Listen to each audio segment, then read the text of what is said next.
All right, this is our Unit 4, Part 1 study guide. You do have a quadrilaterals and an angles foldable, so please look over those foldables tonight, or at least tomorrow before you come in and take your test. You also need to have your formula sheet with you tomorrow. All right, Ben draws a quadrilateral that only has one pair of parallel sides. The only quadrilateral that we have talked about that has only one pair of parallel sides is the good old trapezoid. Everything else has two pairs of parallel sides. All right, so remember, this means 90 degrees. This is a complementary angle. Complementary angles are two angles that add up to 90 degrees. So to find the missing measurement, we just do 90 minus 18, and that gives us 72 degrees. A rectangle is a quadrilateral with exactly one pair of congruent sides. Nope, it's got two pairs. One pair of parallel. Nope, it's got two pairs. Four congruent sides. Nope, that's a square or a rhombus. Two pairs of congruent sides. Yes. All right, this, remember, stands for straight. So these are supplementary angles. Supplementary angles add up to 180. So to find the missing, we just subtract 160 from it to give us 20 degrees. All right, so what is the measurement of DAB? How you do that is you go DAB. So we need to know the degree measure of DAB. This was 134. For some reason, it didn't paste. But anyway, so these two angles are vertical angles. Vertical angles are congruent. Therefore, the measurement of angle DAB is just 134 degrees. The measurement of BAE, so BAE, if I look on here, these are on a straight line, which means they're supplementary. So if this is 134, to find this one, I just need to subtract 180. So 180 minus 134 would give me, let's see, 46 degrees. Which list describes all the correct ways that a parallelogram can be classified? All right, so when you see this, you draw your tree. So quit playing the Red Robin song. You go to parallelogram, and remember, you only can go up the tree. So parallelogram, quadrilateral, that's it. All right, so once again, quit playing the Red Robin song. So which statement is not true? For it to be true, you have to go up the tree. So all squares are rhombuses. That's true. You went up. All parallelograms are quadrilaterals. Yep, you went up. All rectangles are squares. You had to go down for that statement, so it is not true. That is not true. So all trapezoids are quadrilaterals. You went up. So yep, so it has to be C. Describe the relationship between angle 4 and angle 2. So angle 4 and angle 2 are opposites. Therefore, they are vertical angles. And remember, vertical angles are congruent, which means equal. All right, so you can do this one however you'd like. The easiest way for me is I went like that, I think. So this is a 20, or this is not 20 because this whole thing is 20. So I need to figure out how much this alone is and this, because I just want to do this one first.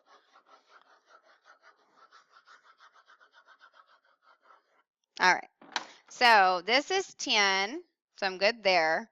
And I need to figure out how much this side is. So if this whole thing is 20 down here and this is 6, to find this one I just do 20 minus 6, which is 14. So for this, it's area equals length times width. Area equals 10 times 14, which would be 140. To find this little guy over here, we know that this is 6, but we need to figure out what this is. So if this whole thing is 10 and this is 7, 10 minus 7 is 3. So 6 times 3 is 18. To find the area of the entire thing, we just add them up. 140 plus 18 gives me 158. And I'm not for sure with that little, I think that's feet. Let's just go with it, feet squared. Maybe it's inches. I don't know. Meters, centimeters, I don't know. All right, so immediately you should see two shapes. You should see a square, and you should see a rectangle, or not a rectangle, a triangle. So let's do the square first. So area equals length times width. Area equals 12 times 12. Area equals 144 meters squared. For this triangle, this is 5 meters. And then this has to be 12 down here because this side and this side are the same measurement. So the area of a triangle is 1/2 base times height. So area equals 0.5. My base is 12. My height is 5. I put that in my calculator and I should get 30 meters squared. Once again, I have to add them up. So area equals 144 plus 30. So area equals 174 meters squared. All right, write the volume or surface area. Remember, volume is the inside of a three-dimensional figure. Surface area is the outside, so covering. So filling a fish tank, so if we're filling, that's a volume. How much aluminum is needed to make a can? So that's the outside of the can, so that's surface area. How much sauce a bowl can hold? That's inside of the bowl, so that's going to be volume. Wrapping a birthday gift, that's the outside, so surface area.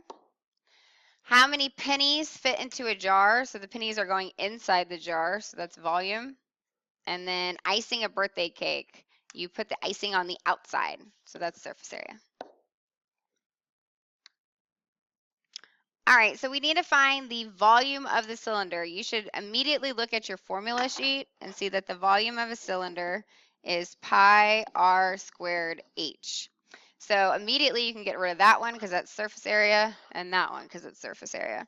So really what they're trying to trick you is just really with this radius, because they give you the diameter, and to find the radius you just cut that diameter in half. So our radius is half of 15, which is 7.5. And if you look on up there, let's see, it looks like it's going to be that one. All right, so it says find the surface area. So surface area equals 2 pi r squared plus 2 pi rh. And we start by just plugging in our numbers. So surface area equals 3.14, and then my radius is 3 squared, plus 2 times 3.14 times 3 times 10. Before we do anything, we have to square. So 3 squared is 9. Rewrite everything else.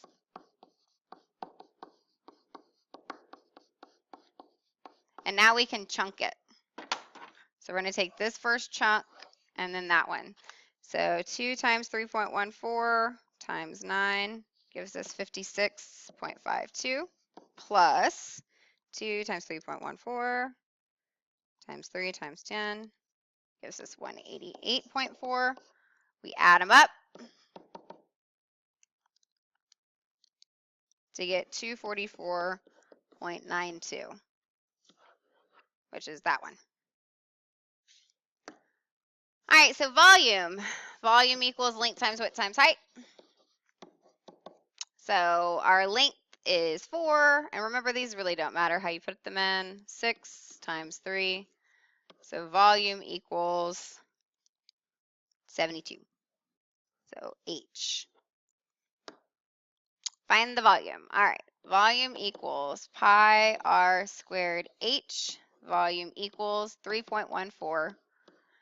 My radius, remember this is the diameter, so I cut it in half to get my radius is 9. So that's 9 squared. And then my height is 12. Before I do anything, I got to square this 9, which is 81.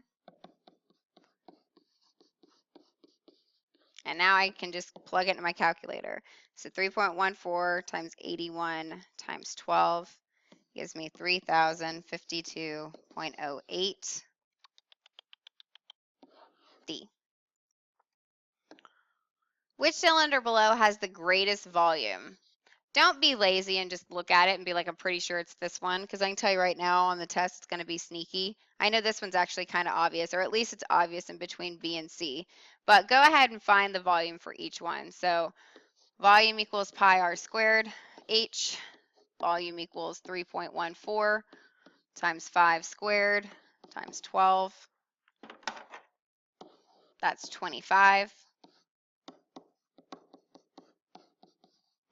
All right, it's 3.14 times 25 times 12 gives us 942. All right, so that's for A,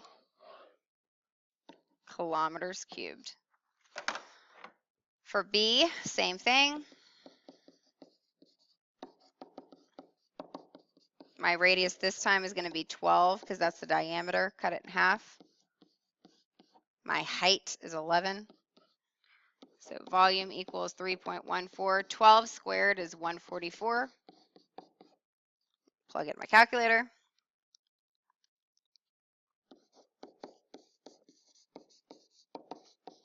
What are these? Kilometers cubed again.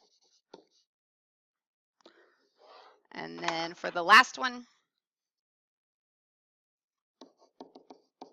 notice how I start with the formula every single time. They gave us the radius as 11 and the height as 7. 11 squared is 121. You should know these because of your perfect squares, but use your calculator to check your brain. And now I multiply everything.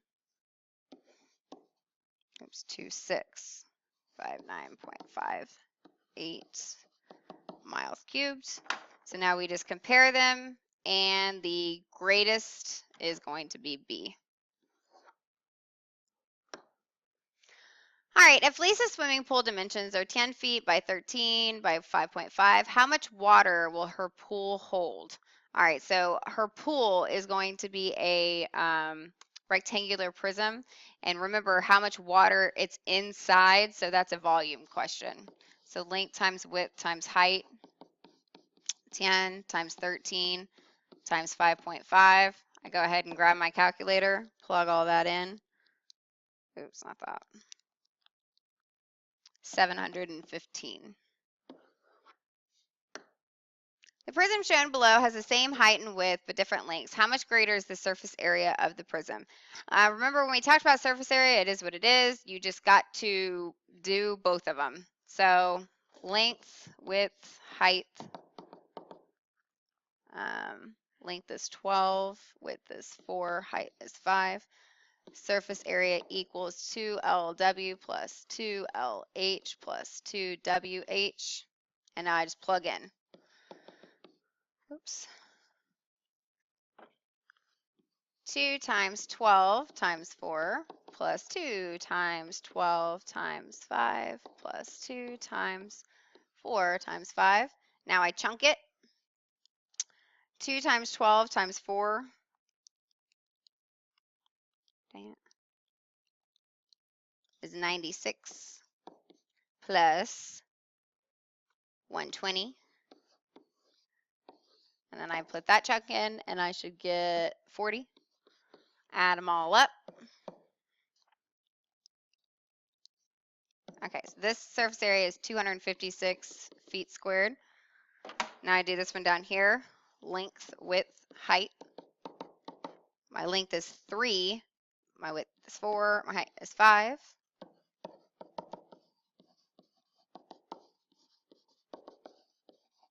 And I plug in. So 2 times 3 times 4 plus 2 times 3 times 5 plus 2 times 4 times 5. Remember the little trick where 3, 4 should not repeat again, 3, 5 shouldn't repeat again, all that good stuff. Now you chunk it. 2 times 3 times 4 is 24. 2 times 3 times 5 is 30. And 2 times 4 times 5 is 40. Add them all up. You should get 94 feet squared. Now, that's all fine and dandy, but the question asked you is how much greater is the surface area of the first prism? So 256 minus 94 is 162.